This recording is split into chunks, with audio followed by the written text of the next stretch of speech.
skills. Thanks in advance for your cooperation. With that, he lunged forward and touched Sophia's arm, catching her off guard. When did you learn that kind of skill? She gritted her teeth. Meanwhile, Giorgio, having achieved his purpose, quickly jumped back but didn't forget to say, "Of course, if you try hard enough, you can block that skill, but you're still too soft." Hearing this, the sorceress's face darkened as if scorched. "Someone like you should have died in the belly of the disaster fish that day," she cursed. Unfortunately, these words were like wind passing through Giorgio's ears. "You're too cold. But I'm not the one at fault here. You are. You should have joined Quadratus when I gave you the chance. You were the one who acted foolishly before, Sophia." As he spoke, all three of his eyes glowed blood red as if possessed. Speaking of that organization Quadratus, one must mention the disaster fish threatening the ecosystems in the red zone. How on earth did that Quadratus group turn this fear into worship serving the 4 disaster fish? They don't care that these disasters will wipe out humanity. Back to Sophia, upon hearing these words, she nearly vomited from holding it in. Enough nonsense. You want me to join some ridiculous organization like this?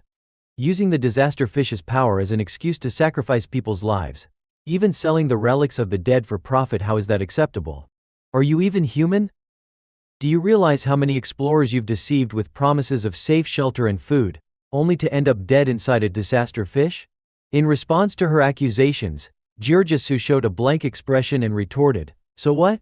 I just make money with my abilities and participate in their religious rituals. Anyone who blindly believes them is the fool. They won't live long anyway.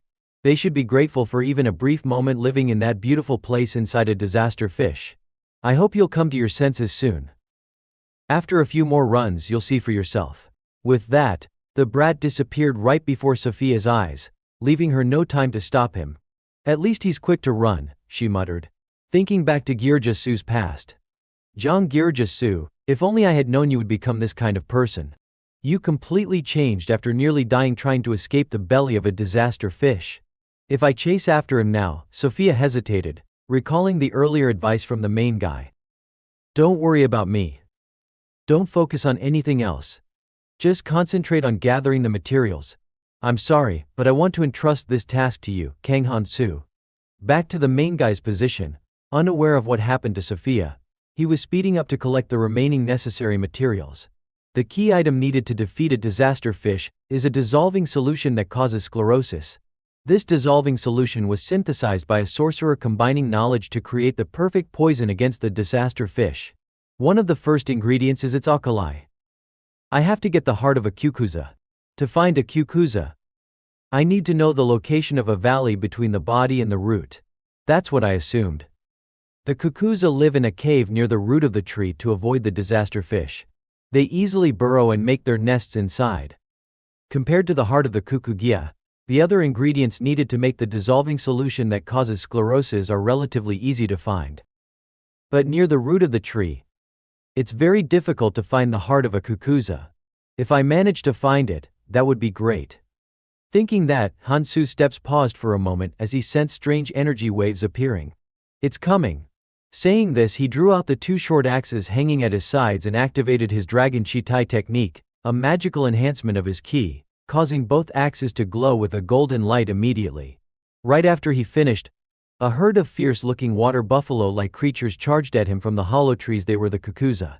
Seeing the monsters charging to attack, the main character didn't hesitate, and prepared to send them straight to the underworld.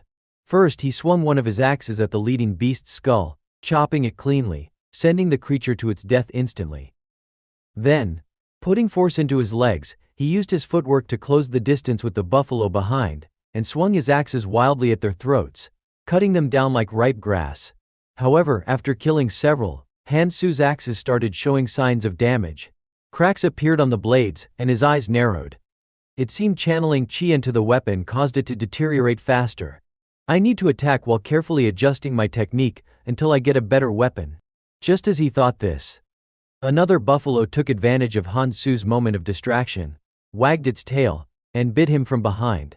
But how could the main character not feel this attack? Instantly he turned and threw one of his axes straight into the beast's head, piercing deep so that its eyes turned white as a frog's. Yet, these monsters really seemed fearless. Even after Hansu had beaten them to a pulp, several others charged at him wildly. Seeing this, Hansu lightly flicked his index finger, controlling the axe stuck in the skull of a buffalo lying dead like a dog nearby. The axe spun like a boomerang and flew straight back to him. On its flight path, the axe conveniently smashed a hammer right into the brain of one of the buffaloes, instantly killing it. After retrieving his axe, Hansu noticed 5 more buffalo quietly closing in on him from a distance. As soon as they reached striking range, all the buffaloes simultaneously whipped their tails, propelling their bodies high into the air, aiming straight at him. Below, Hansu clenched his weapons tightly, focusing power into his legs, ready to charge into a fierce battle with them. As he closed in, he swung one axe down the body of a buffalo, cleaving it in 2. In no time, Hansu had slaughtered all the young cuckoos around him. Looking at the scattered carcasses, he thought to himself that all the buffaloes he just defeated were juveniles. The adults must be somewhere else. Should I deal with the young ones too? With that thought, he reached out and collected the scattered ancient runestones around him, muttering, "Using all these skills has drained both my strength and magic. The red ancient runestones are rare, so I don't have many of them. For now I'll gather these stones first." After pocketing the stones into his wrist storage, just as he relaxed and let his guard down, suddenly from the forest came a crescent-shaped energy blade slashing straight toward him, cutting half of the trees in its path.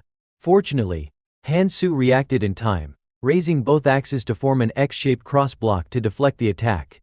Looking at his axes, he realized they were on their last legs. They had already been weakening, and he'd been using them even more recklessly. Turning his gaze forward, the attacker was none other than Girja-su. Seeing Hansu successfully block his strike, Girja-su smirked and said, "Wow, you blocked that. I was going to hold back if you were about to die, but you're better than I thought. I'm not here to fight, just wanted to test you a bit, so don't get mad. I came with an offer for you. Join Quadratus. Someone's already watching you. This offer is good for you, so come along." Before Girja-su could finish, Hansu swung a slash of energy that cut across Girja-su's face, leaving him numb to the scalp. "You bastard, wanna die or what?" Hansu snapped, ignoring the meaningless barking from Girja-su. "Crazy bastard. Some rookie like you dares to counterattack while I'm talking." Girja-su took a deep breath to calm himself down. "Pef, you must be pretty confident just because you passed the training phase. That's why you think you can attack me without fearing death.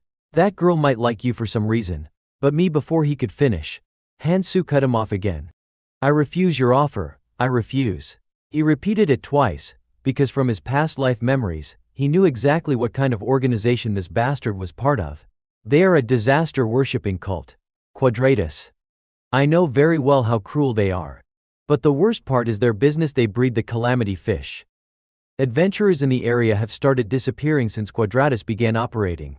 Their business is watching people get eaten alive by these calamity fish. The more brutal, the more money they make. A cruel industry built on others' suffering. That's the organization I need to wipe out as soon as possible. I will kill them all, one by one. Hansu said this to himself before putting on his usual bored expression. I don't see why I should listen to someone weaker than me. He sighed heavily, which only made Girja-su grind his teeth in anger. What did you just say? Girja-su snarled. Haha, fine. I'll take you down myself.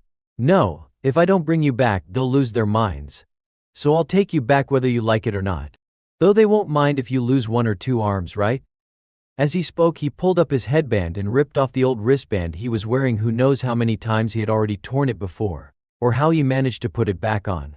On the opposite side, Hansu also wanted to teach this little punk a lesson, so he didn't hesitate to clash. Same here. I'll get the info I need from you. Losing 1 or 2 limbs won't stop you from talking, right? He replied. Let's see what you'll say once I'm done with you, Girja-su threatened.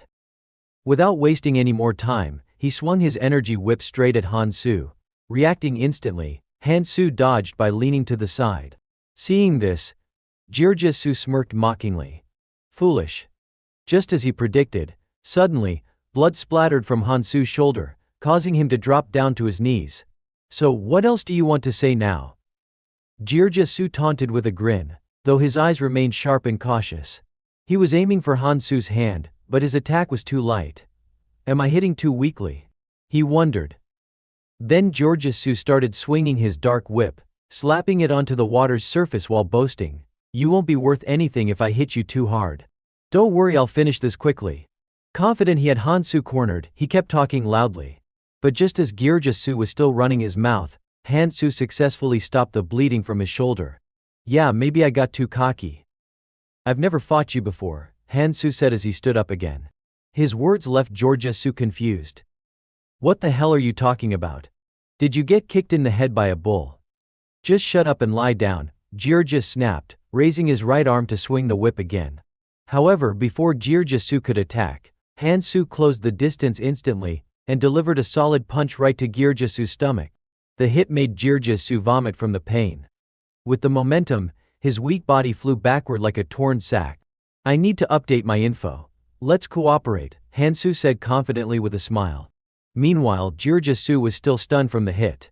"That attack, I didn't see it coming. Fighting against a bastard who probably has invisible ancient stats," he thought, unsure if he could fight back. But he still tried to talk big. "Don't get too cocky. I let you hit me on purpose."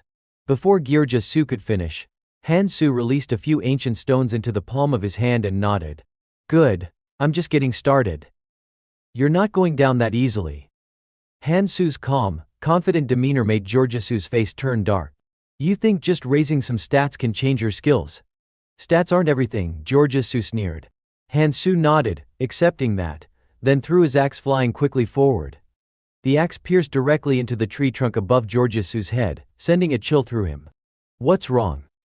Scared now?" Hansu teased, watching Gyurgessu's stunned, frightened expression. No way, I'm not scared," Gyurgessu growled, but his trembling body betrayed his words. Next, the player swung his whip, transforming the energy ribbon into a massive greatsword, the Sword of Oblivion. Whether it was a powerful artifact or not, Gyurgessu gripped the sword and charged confidently at Hansu. Hansu raised both hands into a defensive stance, seemingly ready to use martial arts. He's attacking bare-handed. His horizontal slash will tear through everything within range. I'll shred his hand, Hansu thought. Gyurgessu swung the sword diagonally from below upward, aiming straight for Hansu's throat. With all three of his eyes shining brightly, he smiled, "I've got you." But just 1 second later, his smile faded completely. Hansu activated the first power of the Nubaha ring, grabbing the blade. With just a slight force, the energy sword shattered into countless fragments.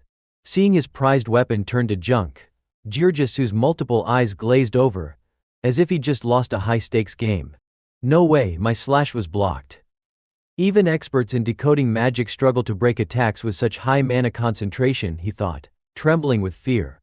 Turning back to Hansu, now unarmed, Hansu rushed forward, grabbed Gyurgessu by the collar, and slammed him onto the ground hard enough to make him cough up blood, his lips swollen in pain. Then Hansu looked at the bastard and said, "Don't pretend to be dead. I've held back enough." He wondered, is he really unconscious? As he reached out with both hands and grabbed Gyurgessu by the collar. Looking at the arm tightly gripping his bicep, Hansu nodded slightly. "Oh, not bad. You reacted quickly. You used a skill to block," he said in surprise. At that moment, Gyurgessu's body seemed to stiffen like cement. It works, Hansu thought. The defense skill, Bronze JD, limits his movement. I didn't want to use it before because it restricts me, but now I have no choice. Gyurgessu thought silently. If I can break free from his control. But with the Nubaha ring, those skills barely affect Hansu. Nice try, but that's all you've got, Hansu said, then punched Gyurgessu's face, sending his teeth flying out instantly. How could he break through my skill? Gyurgessu screamed. Hansu's hands moved like machines, continuously throwing rapid punches downwards. Finally, overwhelmed by pain, Gyurgessu raised both hands in surrender. Wait. I'll tell you everything. I have no choice. You understand? My business isn't going well. I just follow orders. Look, I'm a good guy. I don't want to hurt anyone. If you spare me, I'll give you some of my ancient rune stones. I'll tell you who ordered to send you here, the unscrupulous man pleaded, trying to redeem himself. Listening to him ramble on for over 10 seconds made Hansu a bit annoyed. You're saying way too much unnecessary stuff, Hansu said as he clenched his fist tightly and punched Gyurgessu right in the center of his face. After that punch, Gyurgessu's face seemed to cave inward. Such a hassle. Hansu muttered. But you did tell me to talk, Giorgisu screamed in his mind, tears and snot running down his face. So what? I've told you everything I know already, Hansu said. You bastard, you've treated me like a dog, what more do you want? The idiot kept bragging, talking non-stop. Hansu was out of patience. He had to use physical force to teach the guy a lesson before he would finally cooperate and confess honestly. That's all I know. Quadratus is a cult that worships disaster. Besides their usual work in that area, they also hire other guilds to do jobs for them.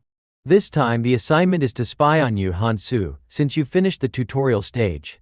The one who commissioned it is Carls Morel, from the Pathfinders Guild. Hansu recognized the name immediately. Pathfinders, huh? The Pathfinders form an alliance of 6 guilds managing the 6 roots of the World Tree. Their management over these roots shows that they're among the strongest guilds. But Pathfinders should be under Miyamoto's control, right? So there's more than one guild meddling in this business. Thinking this through, Hansu asked, they must be getting ready to move out now. The informant is from the support center, right? Giorgisu nodded hurriedly. Yes, some support people are involved, but this time I got the info directly from Carls Morel. Is that so? Then you're worthless now, Hansu said, exuding a dangerous aura that sent chills down the spine of the street thug. Wait, there's more. Listen up, idiot. What I did just now was all an act. Do you know what the eye on my forehead is? What you just did before Giorgisu could finish, Hansu bluntly interrupted. It's the 1,000-mile eye of the envious one, right? Giorgisu's face froze in shock, wondering how Hansu knew about that artifact. But setting aside how Hansu knew, he began to threaten him. Yes, with the 1,000-mile eye, I can share my vision with others. That means your location has already been compromised. Oh God, I'm so scared, Hansu said sarcastically, though his expression showed no worry at all. Behind him, seeing Hansu ready to leave, Giorgisu tried to stall. Carls Morel is the commander of the Pathfinders forces. You really think you can escape? Right now you're like a fish on the chopping board. No sooner had Giorgisu finished speaking and boasting about the consequences Hansu would face when his bosses arrived, Hansu rushed forward and punched him hard in the stomach. Giorgisu barely managed to groan a few words before passing out. Damn bastard, I was talking. Giorgisu gasped weakly. Seeing Giorgisu finally shut up, Hansu exhaled wearily.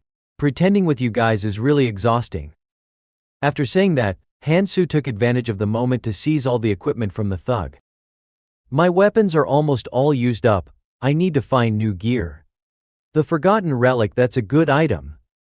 And this duplicate mirror artifact isn't bad either. At the same time, high above in the sky, a strange white hawk appeared.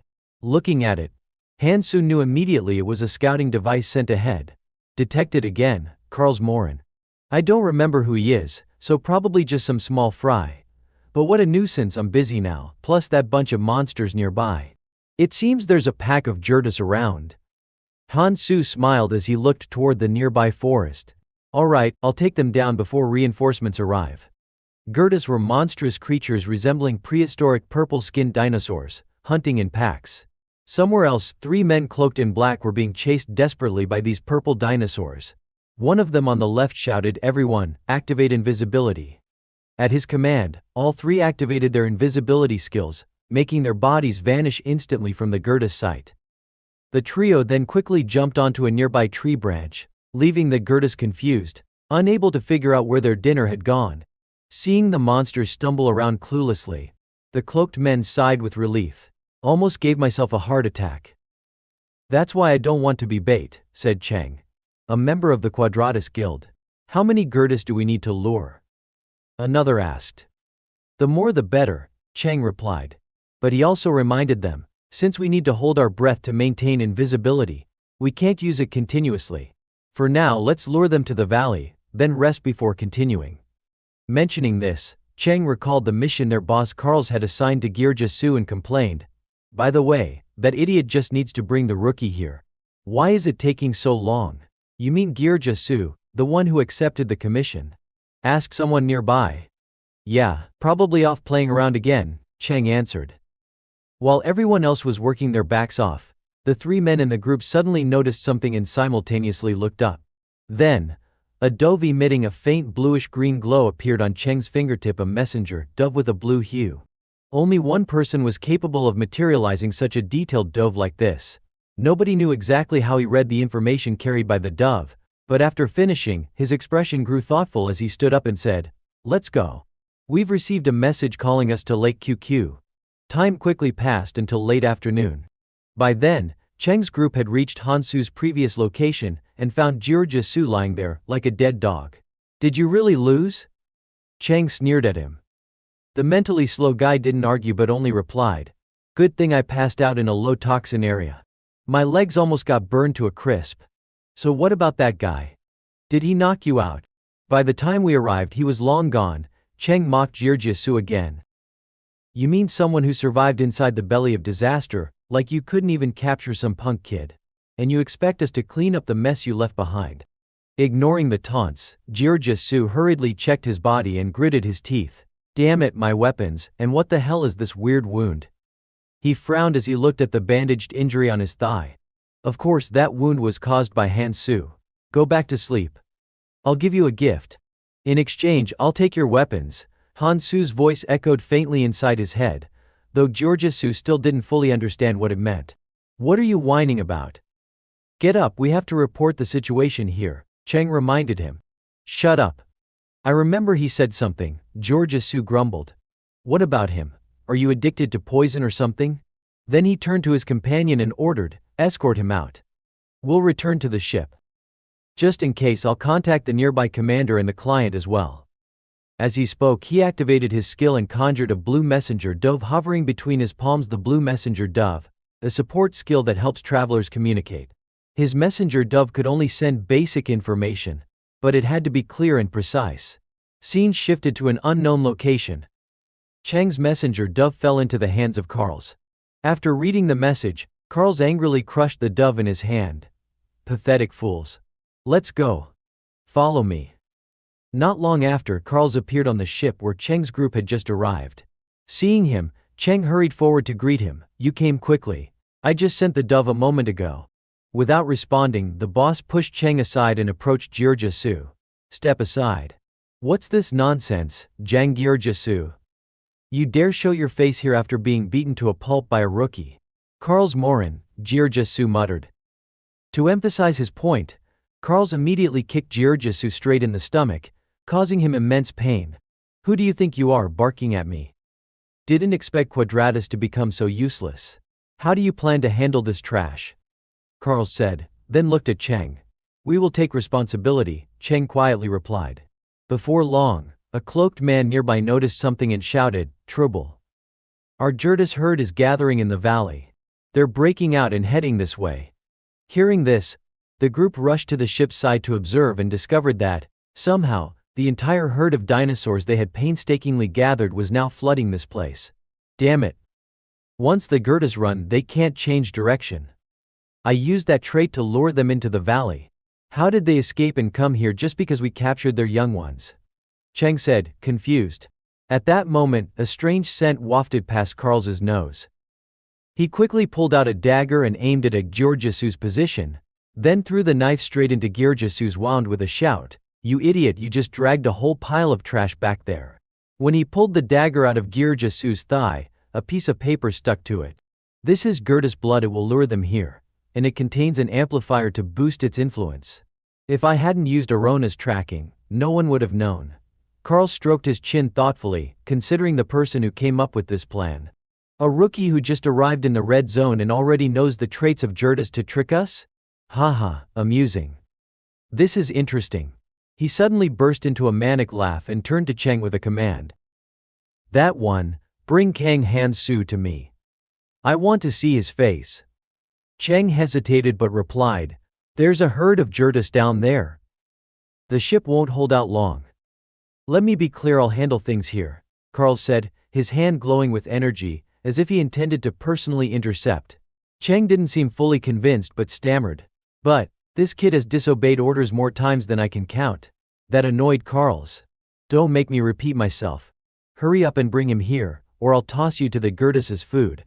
I'll handle things here, move it."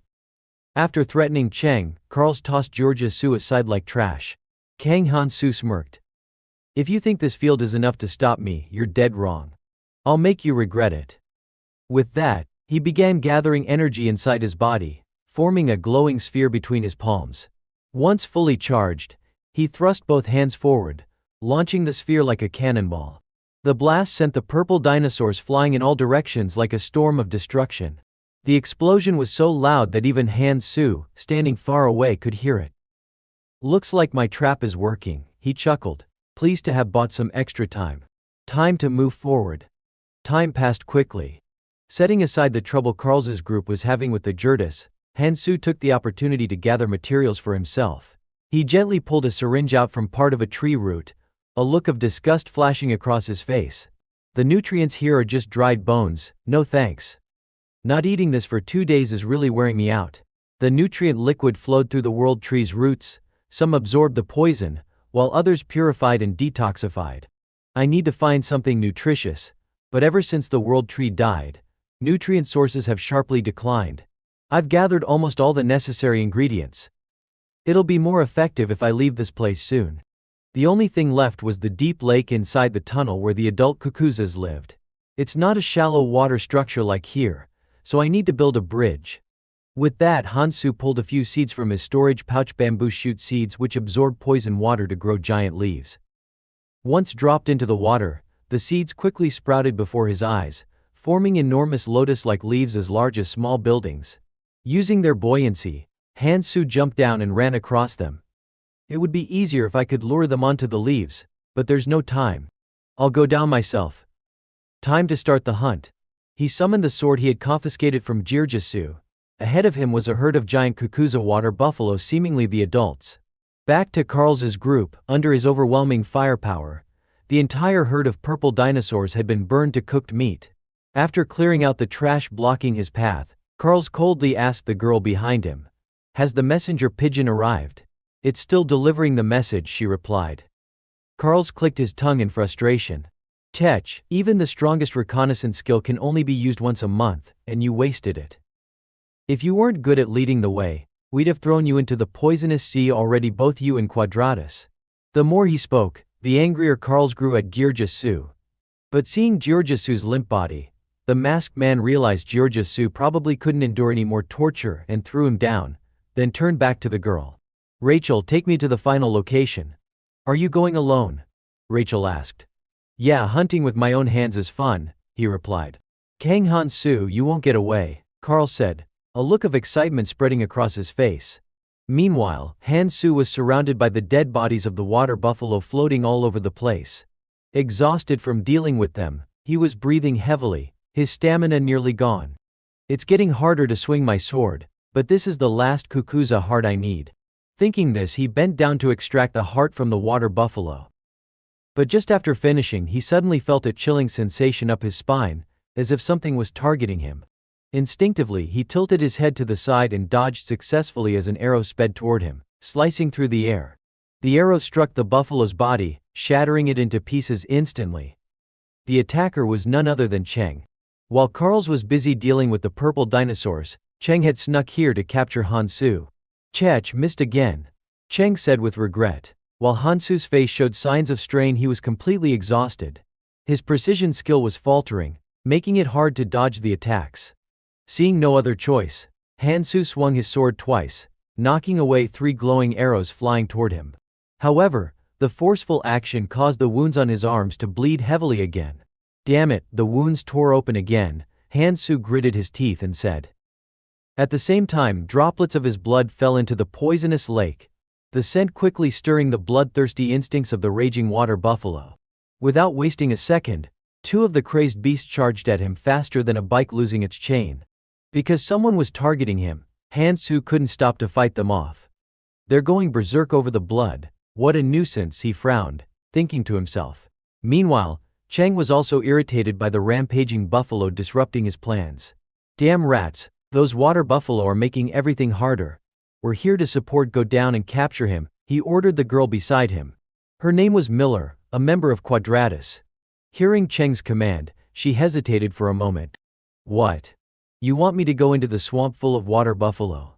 The splashing will ruin my hair." Otherwise he'll just get away, she protested. Now, just chase the bleeding guy. What are you afraid of? Chang yelled, making Miller's ears nearly ready to retire early. All right, stop yelling or I'll get more wrinkles. I'm sending a messenger pigeon now. You handle him. Got it. We have to capture him alive, Chang said as he activated his communication skill. Though reluctant, Miller jumped down to face Hansu. Fine, capture alive it is. But you better keep me entertained until we're both exhausted, she said, slowly drawing the short sword at her side. Above them, the cloaked figures didn't stay idle. They immediately cast supportive magic to aid Miller.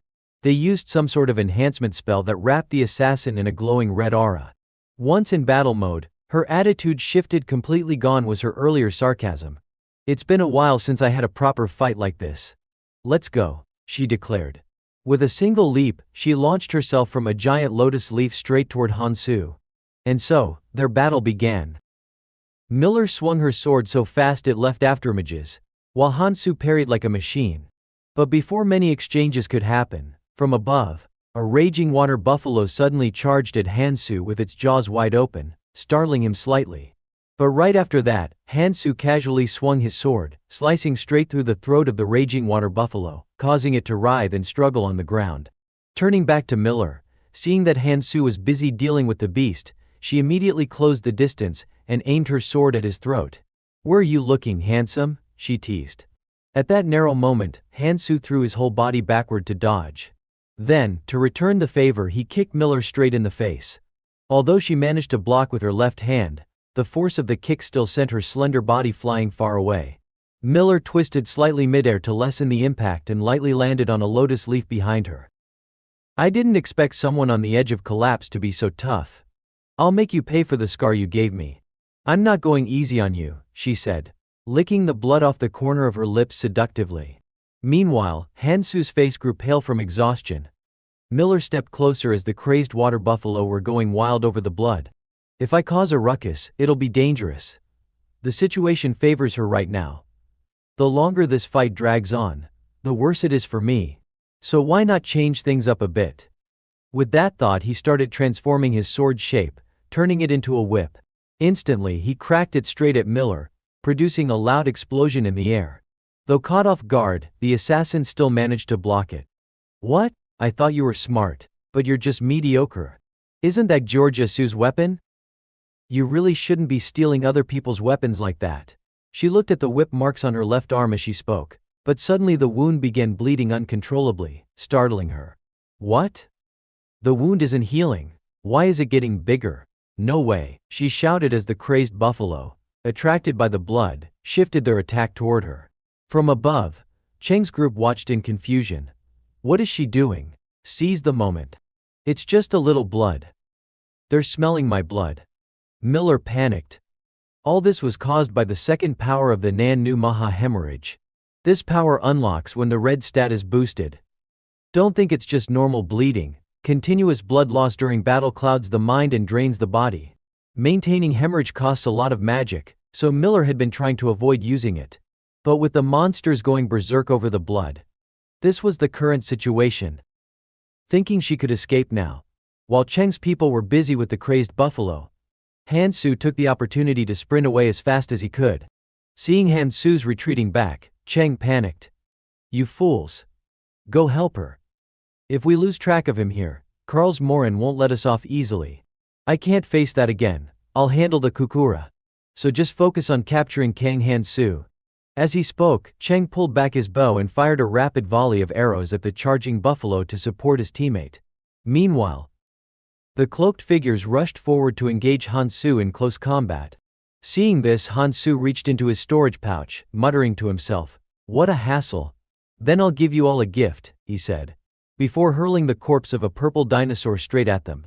But Miller immediately swung her sword, slicing the corpse in two. Running won't work on me, she said coldly. Wait, the blood, is this from Gertis? Hansu exclaimed in surprise. This was his cue to enlighten the others. Do you know? Gerta's blood is the perfect bait to drive those QQ robbers, sir. They won't hesitate to charge at whoever has that blood on them. Just imagine what they'd do if you were covered in Gerta's blood. No sooner had he finished speaking than the entire herd of buffalo suddenly went wild, reaching level 2 frenzy. "This crazy bastard," Miller hissed, her face twisted in disgust. "Well then, have fun with them," Han Su shrugged. At that moment, the enraged buffalo could no longer contain their fury and charged from all 4 sides to attack them. Back to Han Su. After sprinting away for a while, he finally managed to slip out of the group's sight. He even had a moment to spare to check on something else. Quietly placing his hand on a nearby tree root, Han Su's expression darkened slightly. The root was dry. With the way things were going, everywhere the helpers came to was drying up fast. This process was happening too quickly. He needed to check the area above as well. Hopefully it wasn't too far. "I thought things would be easier after the red zone. Keldian, next time we meet, I'll give you a fight," he muttered under his breath, recalling the wizard's tough words from before. At the same time, elsewhere, a new group of adventurers led temporarily by Juhan was gathering nutrient fluids. However, the spot they targeted had already been taken over by another group. Seeing them arrive, a man in a red leather jacket arrogantly sneered. "Fresh blood showing up here without knowing the rules. Get down, idiots. This is our territory." Another man nodded and added, "Yeah, go away." Juhan's face grew withered, lips cracked from thirst and exhaustion. "But down there the nutrients are gone. The fluid we received from helpers is all used up. Please have a little mercy," he pleaded weakly. The opposing group burst into loud, mocking laughter. "Haha, maybe you should manage your resources better. This area belongs to our guild," said a man in gray, asserting his claim. The red-jacketed man pulled out a knife threateningly. "You're newbies. You don't have what it takes to fight us. Newbies should be a little hungry, right?" Knowing they were outmatched, Juhan's group reluctantly turned away, frustration burning inside. "Damn it. After all we've done to get here, the world tree is rotting. Of course the lower areas won't supply nutrients properly. The upper zones have plenty, but they're full of monsters. And every time we try to climb up, other guilds block our way. Are we going to starve like this?" The group silently pondered their helplessness. Suddenly, the shouts from earlier caught their attention. "Who are you? When did you get here? Get lost." Before the words even finished, a punch slammed into the man's stomach, forcing him to spit out saliva. The attacker was none other than Han Su, who had just arrived. Without missing a beat, Han Su threw the beaten man forward, causing the nearby hunters to step back in shock. "He defeated our captain with one strike. Step back," 2 of them ordered hurriedly, dragging their boss away. Seeing the rivals retreat, Juhan's group was overjoyed. "They're running away. Finally we can get the fluid. I never thought I'd be thankful for this someday. Everyone drink up." Without a word, the whole group eagerly started to absorb the nutrient fluid. Juhan glanced at Han Su with a dumbfounded smile. Haha, he solved the problem with just one move. Time flew by quickly. After gathering some nutrient fluid, the small guy didn't forget to come closer and thank the main character. "Hey Kang Han Su, your name is Kang Han Su, right? It's been a while," he said. Hearing his name, Han Su jumped down in front of him with a puzzled look. "You know me? Haha, don't you remember? We were on the same ship," the young man said awkwardly. Han Su felt strange this guy acted familiar but didn't even remember his face. Putting his embarrassment aside, Juhan then asked, "So, what have you been up to? This is the first time I've seen you since then." "Well, that's not important right now. It's good to see you again. I'm Juhan. Thanks to you we would have all starved otherwise," Juhan added gratefully. Han Su just shrugged as if it was nothing. "I just wanted to eat. But go ahead, eat if you want." Juhan, seemingly thinking hard about something, gritted his teeth and said, "Then, can I ask for one more favor? You probably know already our ship, we need it. All the paths upwards are blocked, so we need to use the ship." "No," Han Su shook his head, refusing. "I'm not begging. The nutrients here could run out anytime and the disaster fish is damaging the roots outside. So just take the ship and go up," Juhan urged quickly. But Han Su, already having his own plan, replied coldly. "That's not the problem. It will be solved soon. You'll be safe waiting here. Don't even think about going above." What are you planning to do?" Juhan asked, startled. "I'll take care of it. I'll use the ship to deal with the disasters attacking the world tree. I'll personally defeat the disaster fish." So you don't have to worry about dying anymore, Han-Su said with absolute certainty. Ju-han's eyes dimmed for a moment, losing their light. It took several seconds for him to regain his composure. Sorry, what did you say? Please explain that more clearly. Han-Su didn't answer. He just told himself if the disasters disappear, the area will thrive, and everyone here will be safe. So how could he be wrong? Seeing Han-Su remain silent, Ju-han could only hold his head and sigh. God, I don't really know what you're saying, but if it's you, someone who's done so many unbelievable things, it just might be true. Before you go, can I ask one more question? Why do you try so hard to save everyone? Hearing the question, Han-Su's steps paused for a moment. Why? Because I need to save as many people as possible. That's why I came back. Saying this, a flicker of doubt crossed Han-Su's heart. Was this really what he truly wanted? Kang Han-Su, why did you stop? Ju-han asked. In response, Han-Su threw him a metal stone and explained, this is a metal stone. It'll be useful, so keep it. Hey, wait a minute, why did he make that expression? Ju-han wondered aloud, feeling a bit unsettled by Han-Su's strange look. Looking at the stone in his hand, Ju-han's suspicion grew. But just like the first time Han-Su helped them get the ship, when he spoke of the impossible yet made it real, maybe this time would be the same. He might really bring hope. Thinking that, Ju-han's face brightened a little. Back to Han-Su while moving forward, his mind was still tangled in those repetitive thoughts. Of course he had to act for humanity's survival. So why did it feel so strange? Focus on what you need to do, Han-Su reminded himself. Not long after, he ran to the place where he had arranged to meet the mage Sophia. Sophia, you're early. Do you have all the materials? Sophia turned back and nodded. All except two things. But I came prepared just in case. That's not too bad, Han-Su replied. Looking at Han-Su's face, Sophia said, you seem worried. Is something wrong? Nothing, but some people are watching us. Did you notice? Of course. It's those Quadratus. They're targeting you, so they're after me too, she said, gritting her teeth from being repeatedly ambushed by those damn mercenaries. Han-Su added, yeah, met them. Karlsmoren is after me. What? Karlsmoren? The leader of Beacon's strike team. Sophia gasped. I've been holding him off, but he's very skilled and won't stop chasing us, Han-Su reminded her. He's not someone easy to deal with. No matter how strong you are, you can't face him alone.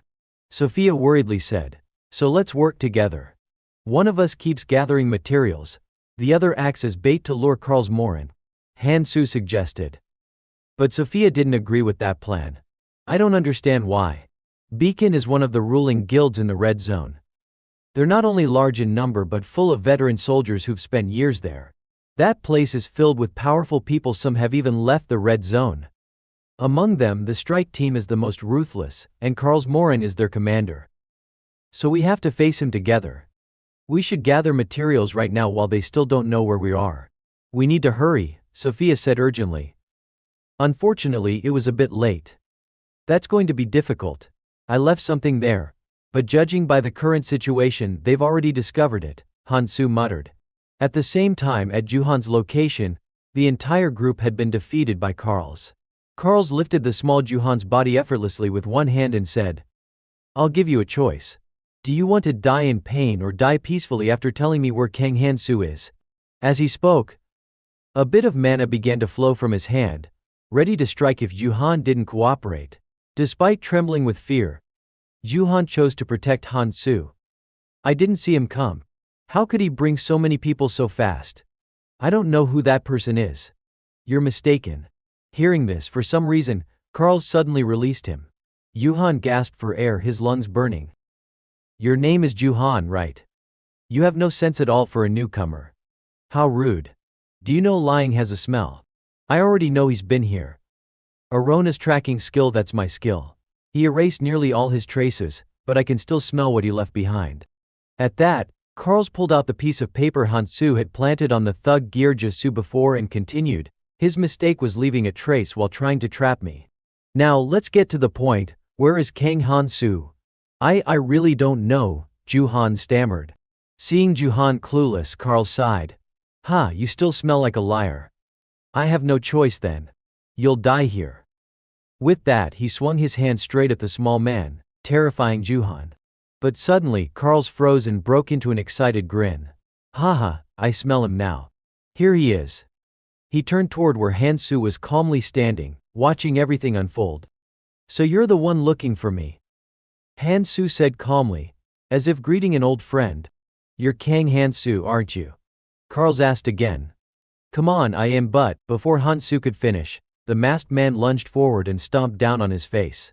However, Hansu's body vanished instantly into a wisp of energy. Chech. Too obvious, Carl's clicked his tongue in irritation. A metamorph stone, a consumable relic that creates a crude copy. That was supposed to be with Jirja Su. Looks like he got stripped clean. Still, despite it being a decoy, traces remained. Carl's let out a low chuckle, pleased. Even if it's bait, I'm happy to chase. I'm starting to pick up his trail. Meanwhile, Juhan couldn't help but worry about Hansu. Time passed quickly, shifting scenes to a turquoise lake, the breeding ground of the Kukuza, where they spawned. This place was formed by tearing open the outer roots of the world tree and filling the cavity with nutrient fluid. That fluid neutralized almost all the toxins in the reverse-flowing poisonous waters. At that moment, Hansu looked down at his hand, feeling the strength returning. He smiled. The nutrient liquid he'd consumed earlier was working, the wounds were healing. The hallucinations had faded. Finally, the enemy had arrived. You're finally here, he said, standing up slowly as he sensed Carl's presence. Looks like you've given up on running. A little rat finally shows its tail, Carl's taunted. You should be grateful, Hansu fired back. A bloodhound that can't even sniff properly took me to lead you here myself. Carl's let out a laugh, his rage boiling beneath his grin. What did you say? Ha, interesting. Really interesting. Fine, let's see if your skills live up to the rumors. If not, you'll be nothing more than dust under my foot. The masked man conjured two violet flames in his palms. All right then, but not today. Hansu spun around and broke into a full sprint, vanishing at top speed. Carl's face twisted in fury. You bastard. You dare mock me to my face. You think I'll let you get away?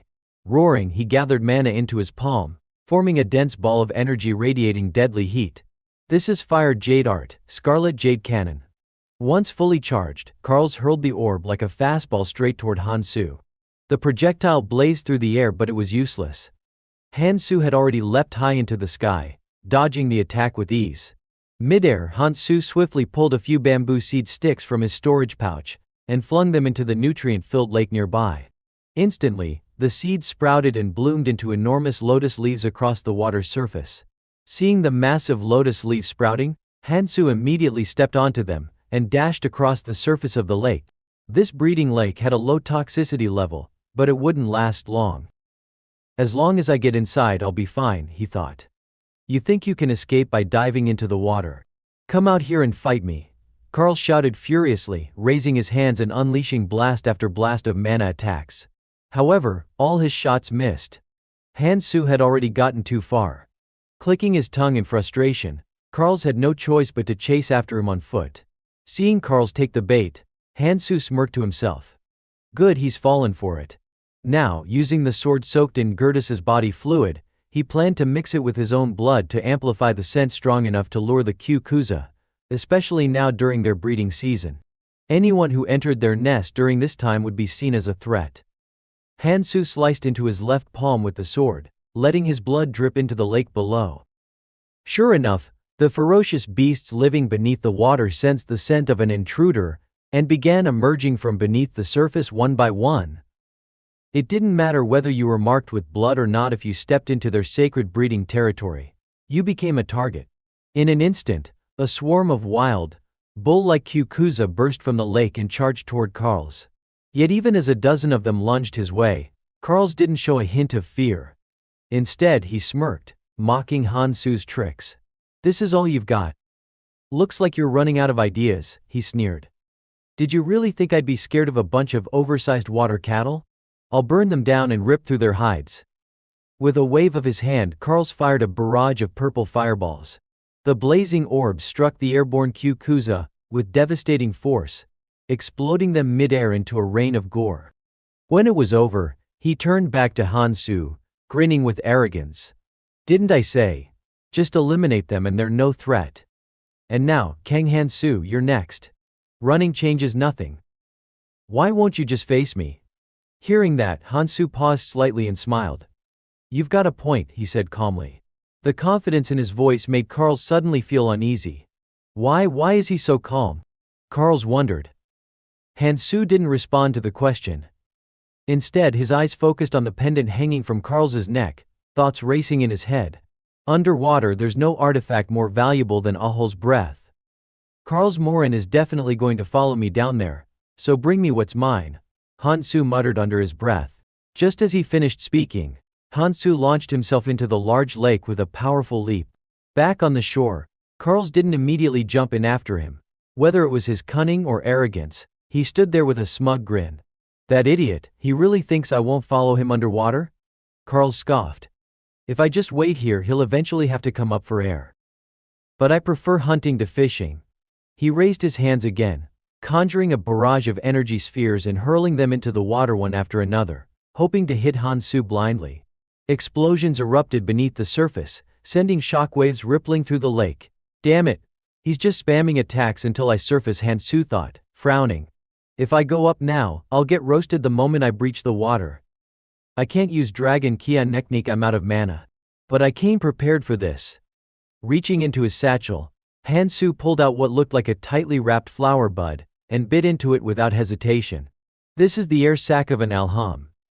It stores breathable air inside its unopened bud and ruptures when exposed to blood.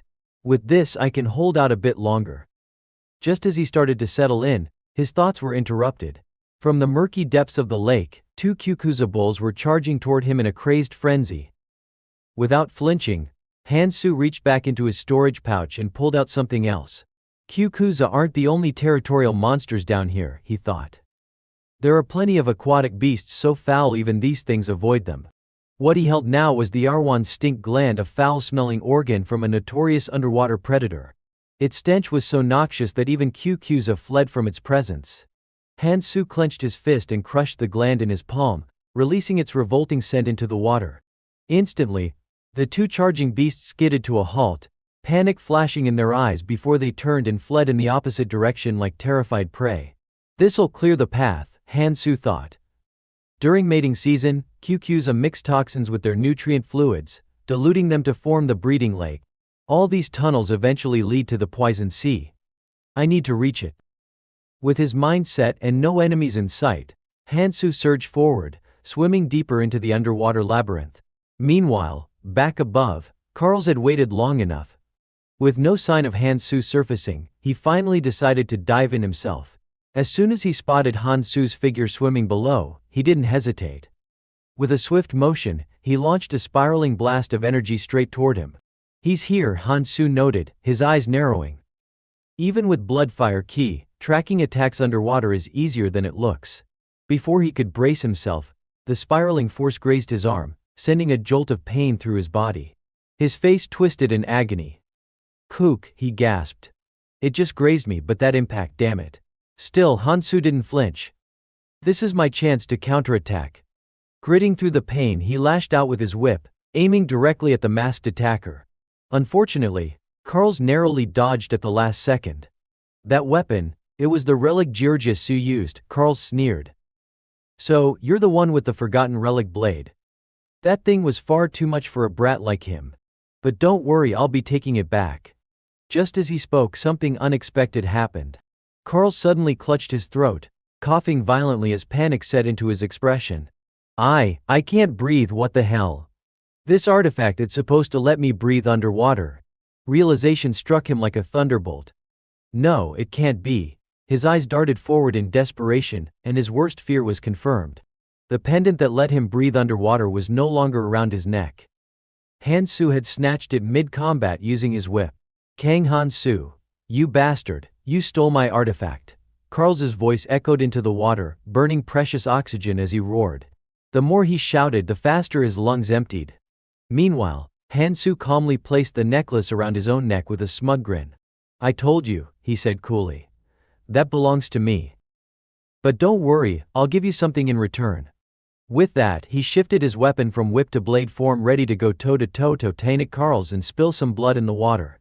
Kang Hansu smirked with confidence. I'll give you something in return. He raised his sword and calmly chanted, Nirmaha's second authority hemorrhage.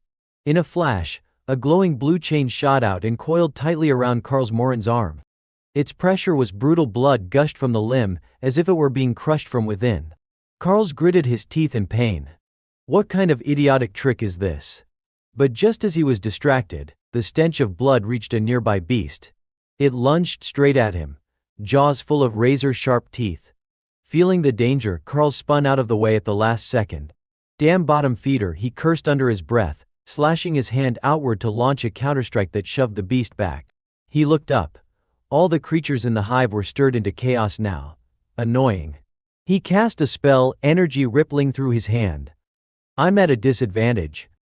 Time to pull back for now. And with that, he vanished into the shadows, thinking to himself, don't get cocky, Kang Han-soo. This isn't over. Han-soo exhaled in relief as he watched Karl's retreat. Whew, lucky he gave up that easily. Now he could finally collect what he needed and leave. She's been waiting long enough. Without wasting a second, Han-soo dove into the fissure and swam toward the surface. On the shore, a familiar figure paced restlessly. Sophia. She walked back and forth, glancing around. This place, the very end of the root system. The place I first met Kang Han-soo. She stared anxiously at the water. When's he coming? I should have just fought Beacon myself. I hope he's okay. She adjusted her glasses nervously. More importantly, where's the ship he mentioned? There's nothing here. A ship that could carry 500 people would definitely attract attention. If he failed to rescue it, if he couldn't make it back, then I'll have no choice. He might be disappointed, but I still have that 30-seater I found. At least it's something. Her thoughts were interrupted as the water behind her surged violently. A massive wave crashed onto the shore. She spun around instinctively, wide-eyed. A colossal ship rose from the water like a leviathan, casting a shadow across the land. Water splashed everywhere. She threw up a barrier above her head on reflex. She stared in disbelief. Where did that come from? Atop the ship stood a tall figure, just in time, he thought. There was no mistaking him. It was Kang Han-soo. He gave her a calm smile. Hop on. We're leaving. Sometime later, the ship drifted steadily across the toxic sea. Sophia stood at the bow, gazing into the distance. I can't believe you actually buried the ship in the Sea of Poison. She gave him a sidelong glance. I don't know if I should call you a genius or an idiot. Then added, and just how long did it take you to gather that many runes? Kang Han-soo sat casually, arms full of runes, smirking. Let's just say I got them from a friend. His grin widened. Not that they were willing to help. But thanks to them, my magic's hit its peak. Sophia suddenly asked, more importantly, how did you pull it off? He blinked. Wait, what was she talking about? Sophia gently picked up a small seed and continued. I'm talking about how to use the Kuchi seed. These seeds can only be found near Lake Kukulza, so they're incredibly rare and hard to come by. It was nearly impossible to tell just by looking that the seeds would germinate when thrown into toxic water. You've only just arrived in the red zone, she said, so how could you possibly know this much about the monsters in the ecosystem already? She glanced at him again, thoughts swirling in her mind about the stats she had seen with her library skill. They were unusually high for a first-year traveler. Impressive, yes, but not enough to explain everything. The item combinations he used were ones that most red zone travelers would never even think of trying. He wasn't particularly strong in terms of raw stats, yet he acted like he knew everything. Before she could dig deeper, he interrupted her train of thought, holding up a bundle of herbs and explaining their effects, how they could be used to enhance strength or create new materials, optimizing an item's full potential. The vial in his hand displayed a stat readout. Red zone formula 1614 sclerosing solution. Sophia kept thinking. This is the result of the ingenuity and creativity of alchemists who once worked for the survival of humanity. Kang Han-soo looked at her and said, I don't have much, but there are a lot of ways to use it. This is a key material for dealing with the doomfish. Sophia responded quietly, a toxin to fight the doomfish? I never even considered that possibility. And even with my library skill, I didn't recognize the formula at first glance.